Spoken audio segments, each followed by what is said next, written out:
E aí galera, beleza? O devocional de hoje vai ser sobre Deus demonstrou seus pensamentos e amor através do Filho. A gente vai usar duas passagens. Primeiro, 1 João 4, do 9 ao 10 e Hebreus 1, do 1 ao 4. Mas antes de começar, vamos fazer uma oração aqui rapidona, pra gente focar. Deus, Pai, obrigado, Pai, por estarmos aqui, Pai, em momentos de comunhão e devocional, Paizinho. Que Você possa estar nos guiando, Você possa estar me usando para levar a Tua palavra a quem estiver ouvindo, Paizinho. Que você possa acalmar nossos corações, aumentar o nosso foco, possamos concentrar no que estamos estudando, no que estamos aprendendo, Pai, para que possamos ficar e crescer em Ti, Paizinho. Que a palavra venha terminar em nossos corações e gerar raízes, Paizinho, para que possamos ser transformados, Paizinho. Sim, Paizinho. Ter toda distração, toda coisa que vai tirar nosso foco, Pai. Possamos ter ódio somente para Ti nesse momento, Paizinho. Pedimos e te agradecemos. Em nome de Jesus. Beleza. Se a gente olhar para o passado, olhar para a história do mundo, a gente consegue ver que Deus ele manifesta seu amor e os seus pensamentos ao longo da história. Desde antes de tudo existir até os dias atuais, tanto o amor como o pensamento de Deus ele é manifestado entre nós. E se a gente olhar no Antigo Testamento, a gente consegue ver o amor de Deus demonstrado de muitas maneiras. Por exemplo, quando Deus ele faz uma aliança com Abraão, era uma aliança que não iria só abençoar Abraão, mas como abençoar todos os povos da terra. No cuidado que ele teve, por exemplo, com José, quando ele foi vendido como escravo pelos seus irmãos, no cuidado que ele teve com Daniel, na cova dos leões, enfim, muitos outros cuidados que ele teve com o seu povo ao longo da história no Antigo Testamento. A gente pode ler isso claramente lá. E já os pensamentos de Deus no Antigo Testamento, a gente consegue ver, por exemplo, quando ele entrega a sua lei para Moisés, ali em Êxodo e Levítico. Justamente a lei reflete os pensamentos de Deus. Ou também a gente pode ver os pensamentos de Deus sendo refletidos através dos profetas, né? Ali, por exemplo, em Jonas 1:2, em 1 Reis, Joel, Jeremias, enfim. Através dos profetas de Deus na Bíblia. Já no contexto do Novo Testamento, o amor e os pensamentos de Deus são manifestados em sua totalidade em Cristo. E sim, a gente ainda pode ver os pensamentos de Deus também manifestados através do Espírito Santo aos discípulos, mas manifestados principalmente em Cristo. Vamos começar primeiro falando sobre os pensamentos de Deus através do Filho. Com isso, eu queria ler uma passagem que está lá em Hebreus 1, 1 ao 4, que é uma das passagens bases da devoção de hoje, que fala: Antigamente Deus falou muitas vezes e de muitas maneiras aos pais, pelos profetas, mas nesses últimos dias nos falou pelo Filho, a quem constituiu o herdeiro de todas as coisas e pelo qual também fez o universo. O Filho, que é o resplendor da glória de Deus, e a expressão exata do seu ser, sustentando todas as coisas pela sua palavra poderosa, depois de ter feito a purificação dos pecados, assentou-se à direita da majestade nas alturas, tendo se tornado tão superior aos anjos quanto herdou o mais excelente nome do que eles. Então, o que essa passagem está falando pra gente? Primeiro, Deus ele falou aos pais e aos profetas, como a gente falou antes, né? Ele falou isso no Antigo Testamento, mas que nos últimos dias ele falou através do Filho, ou seja, ele falou através de Cristo a gente. E ele demonstrou seus pensamentos através de Cristo. E os 4 evangelhos são basicamente como um manual, sabe? Ou seja, Jesus demonstrou e falou o que a gente deveria fazer para viver conforme os pensamentos de Deus. Sabe? São literalmente um manual de instrução que a gente seguir, a gente vai estar vivendo conforme os pensamentos de Deus. E a gente, nesse manual, a gente pode encontrar lições tanto sobre amar a Deus e amar o próximo, sobre humildade e serviço, sobre fé, sobre o reino de Deus, enfim, muitas outras lições, quase infinitas lições que a gente pode encontrar. E se a gente for falar aqui, a gente ia passar muito tempo falando. Mas é sempre bom a gente lembrar, quando fala isso, de que os pensamentos de Deus que foram expressados em Cristo não contradizem ao pensamento do Pai que foi dado antes, ou seja, dado na lei. Ou seja, Cristo não veio para contradizer a lei, veio para cumprir a lei.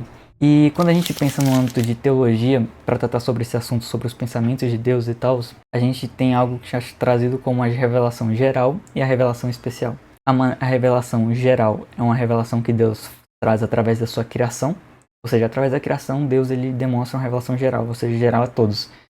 Sabe? Quando você, por exemplo, vê algo na natureza que você acha bonito ou alguma coisa assim, você fala, caramba, isso aqui tem que ser obra de um criador maior. Justamente a revelação de Deus através da criação.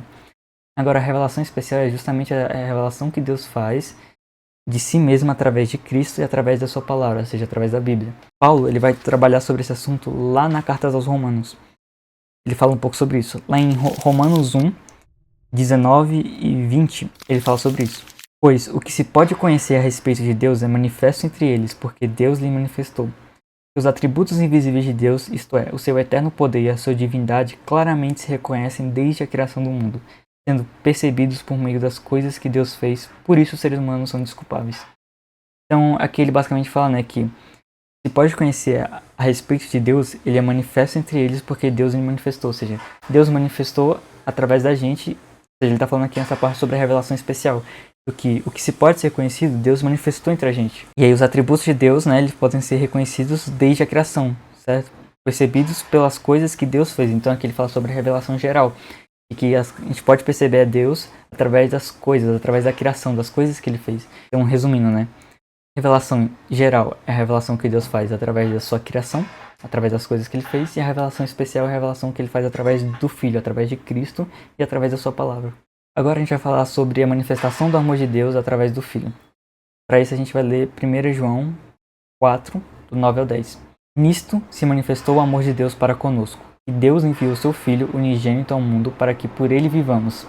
Nisto está o amor, não em que nós tenhamos amado a Deus, mas em que ele nos amou e enviou seu Filho para propiciação pelos nossos pecados. Então João, o apóstolo do amor, nessa passagem, ele mostra que a manifestação do amor de Deus no meio da gente foi dada justamente pelo envio do Filho para morrer como forma de propiciação pelos nossos pecados, para que por ele vivamos. Nós somos pecadores, certo? O salário do pecado é a morte. Nós estávamos destinados à morte como pagamento pelos nossos pecados.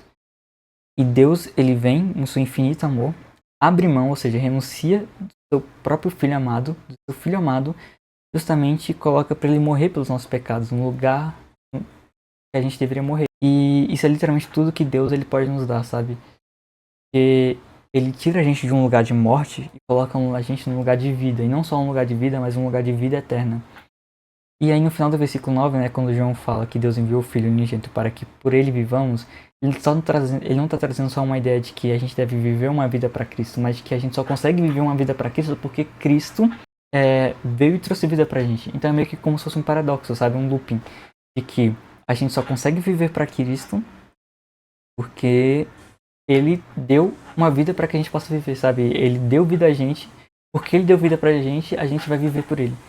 E aí no versículo 10, João ele mostra que o amor ele não consiste em nós amarmos a Deus, mas sim o fato de amar a ele porque ele nos amou primeiro. Se ele não tivesse amado a gente antes, a gente não conseguiria amar ele. Nós só conseguimos amar a ele, só conseguimos amar a Deus porque ele demonstrou seu amor antes.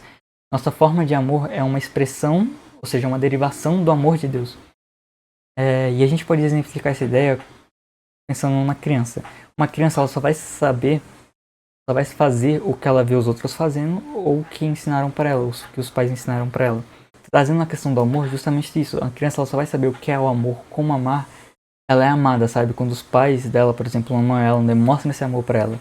Assim ela vai saber o que é o amor. Da mesma maneira a gente só sabe o que é o amor porque Deus demonstrou esse amor pela gente. E ele demonstrou esse amor justamente em Cristo. Ele demonstrou a maior forma de amor possível, que é o amor sacrificial. E esse amor ele vai continuar se manifestando na gente. No caso agora, ele vai se manifestar de maneira parental, porque nós fomos feitos filhos de Deus, nós recebemos o direito de ser chamados filhos de Deus através de Cristo. Isso se cremos no seu nome. Então, tipo assim, o amor de Deus pela gente é algo ilimitado, algo infinito, algo imenso, algo imensurável, sabe? E a nossa mente é muito limitada, algo muito infinita. Eu gosto de pensar em questão, tipo assim, Deus, ele é como se fosse um objeto 3D, nós somos objetos 2D. Como objetos 2D, nós só conseguimos enxergar em 2 dimensões, a gente não consegue enxergar mais que isso. Mas Deus, como um objeto 3D, ele consegue enxergar em mais dimensões que a gente enxerga. Da mesma maneira, seu amor, ele se espalha em dimensões que a gente não consegue nem mensurar, porque a nossa mente é muito limitada, sabe? E a gente só vai conseguir entender toda a complexidade desse amor quando a gente chegar na eternidade. E aí a gente vai chegar na eternidade, beleza, a gente vai entender toda a complexidade de como Deus amou a gente, o tamanho que Deus amou a gente, sabe? Mas até chegar lá, nossa mente limitada, o máximo que a gente pode fazer é amar a Deus com tudo que a gente tem, amar a Deus com o máximo que a gente conseguir, com o maior entendimento que a gente conseguir sobre amor. O amor de Deus foi estabelecido na cruz, através da cruz. Esse padrão é um padrão que a gente pode trazer como chamado como um amor ágape, que é traduzido como um amor incondicional. Lá em João 21, quando Jesus pergunta para Pedro, Pedro, tu me amas? Ele pergunta, Pedro, tu me amas ágape, ou seja, esse amor é o amor ágape, ou seja, você me ama incondicionalmente. Da mesma maneira, Deus, ele quer que a gente ame ele da mesma maneira, sabe? Ele não espera nada menos que isso da gente, que a gente ame ele incondicionalmente, ame ele ágape, sabe? Porque ele ama a gente mais que isso. E para finalizar, eu gostaria de convidar a todos a relerem, relembrarem, refletirem no que está em João 3, do 16 ao 21. E refletissem não só nessa passagem, né, que fala muito sobre isso que a gente conversou, mas também refletissem sobre o que foi falado aqui. Para terminar aqui, eu vou fazer uma oração. Pai, obrigado, Pai, por essa palavra, por ter dado essa palavra a mim, por eu poder levar essa palavra a muitas outras pessoas, Paizinho. Que elas possam receber essa palavra, esse evangelho, coração aberto e que venham entender, Pai, mais sobre Ti, mais sobre o Seu amor, seu pensamento, Sua manifestação entre nós, Paizinho. E te agradecemos, Pai, pelo Filho, porque se fosse pelo Filho, Pai, não poderíamos ter vida, sabe? Nós estaremos destinados à morte, Pai. Mas pelo Filho, o Senhor nos deu vida e vida eterna, Pai. Te agradecemos, somos eternamente gratos por isso. Por causa disso, o mínimo que nós podemos fazer é Te amar com tudo que somos, tudo que podemos ser, Paizinho. Em Deus, te agradecemos por tudo, Pai. Que essa palavra venha frutificar e gerar raiz nos nossos corações. Venhamos sempre relembrar e lembrar do Teu amor e do quão grande Ele é, Pai. Te amamos de volta e te agradecemos. Em nome de Jesus. Amém. É isso, galera. Valeu e até a próxima.